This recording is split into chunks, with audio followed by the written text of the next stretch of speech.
features today is the new Holland 5060 baler, square baler, small squares. This has got the mechanical lift, makes a great consistent bale under duress situation. So basically what you're doing is the windrow hasn't got to be consistent in order to get a decent bale out of these. What we've done is with this machine, it hasn't been that drastically improved from the last model, which being the 570. Really, because when you're on a good thing, you stick to it. Okay, coming around here, basically you can see that this has got the greaser system on it. Everything is nice and easy to get at.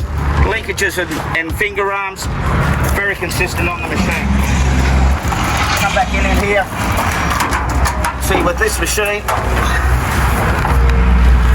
everything is nice and easy, open to get at. Once again, very simple solution. Help you with all of your hay needs. I hope that you guys will come down, see me here today. As you can see, we've got these plentiful and the like. Look forward to seeing you soon.